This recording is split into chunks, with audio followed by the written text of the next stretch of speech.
Hello, Father Matthew here. Hope you're all okay. Today is the feast day of St. Julian of Norwich. Um, I'm going to confess something rather silly that may make you laugh. I didn't know until 2005 that Julian of Norwich was in fact a woman, because of course the name Julian is a man's name. We don't know what her actual name was, but she's known by the name Saint Julian because she became an anchoress who lived in isolation in a sort of anchorage attached to the Church of Saint Julian in Norwich. So that's how the name comes. Um, she is the first. Well, her book Revelations of Divine Love was the first book published by a woman in England, and so she's quite remarkable for that in itself. Her most famous writing is the Revelations of Divine Love, which I do have on my shelf. I've never read it actually, so I may read some of it later today. Um, but what she's most famous for saying is, "All shall be well, and all shall be well, all manner of things shall be well."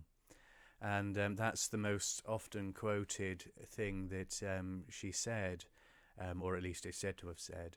Um, and I think it really speaks to us about how we handle suffering, both our own suffering and also the suffering of others. Because one of the things I observe quite often is that we're not always very good at handling suffering, especially the suffering of others. Um, what often happens when people go through difficult times, the most common of which is actually grief, bereavement. I notice also, quite often the sorts of things that people say. For example, when somebody dies, you might hear people say things like, "Oh, well, maybe it was just their time," or um, time is a great healer, or you'll get over it in time. And of course, any of us who have lost anybody close to us know that actually it doesn't disappear. What happens is it tends to become less and less at the forefront of your thinking. But sometimes just those small things can trigger it all off again, and it's right back. Um, so what is it that people are actually saying?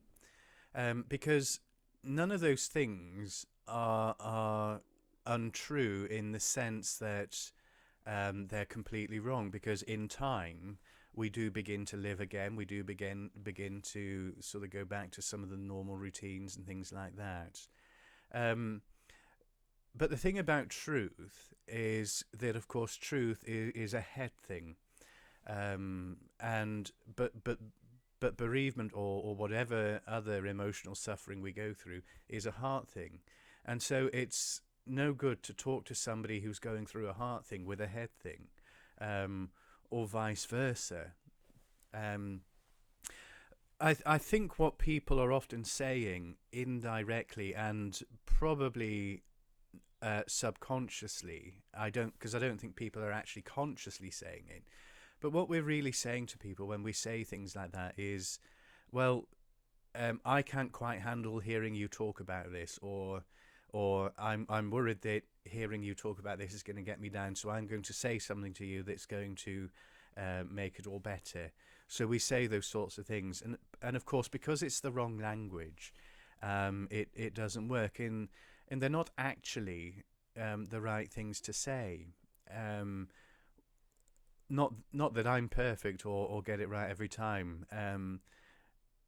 But it's much better to say to somebody going through something of the heart, some kind of emotional suffering or grief, as I say, it's much better to say to them, "Okay, I will sit with you, I will listen to you, and I will allow you to share this thing." Because, of course, if a person is sharing those things, it's a great gesture of love and trust.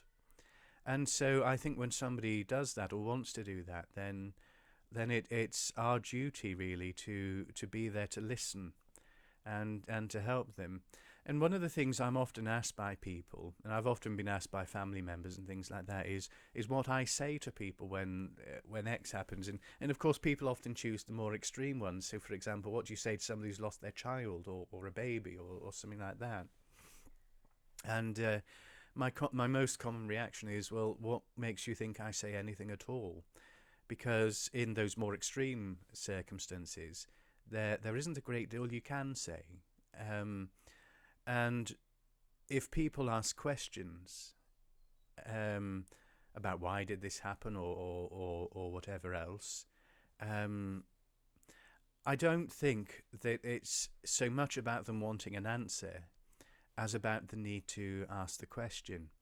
So coming back to Julian of Norwich, when she says, all shall be well, and all manner of things shall be well, I don't think she's saying, don't get upset, don't express your pain, or anything like that. I think what she's saying is, when you're going through these times, hold on to life, to hope, to faith, because all shall be well.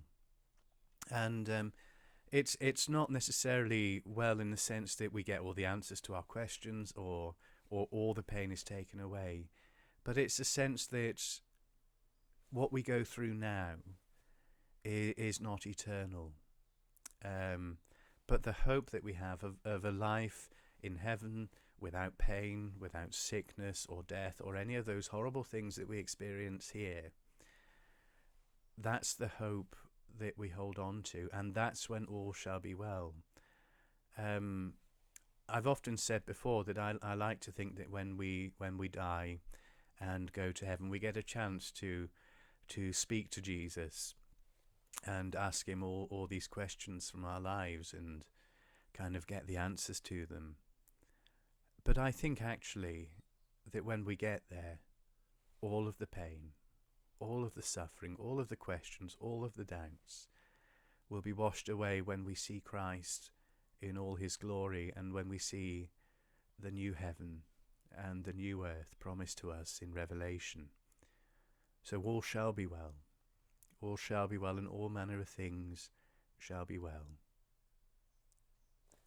I think that's it for today. Bit of a longer video again, but I hope that was interesting. So look after yourselves and each other. May God bless you. Bye for now.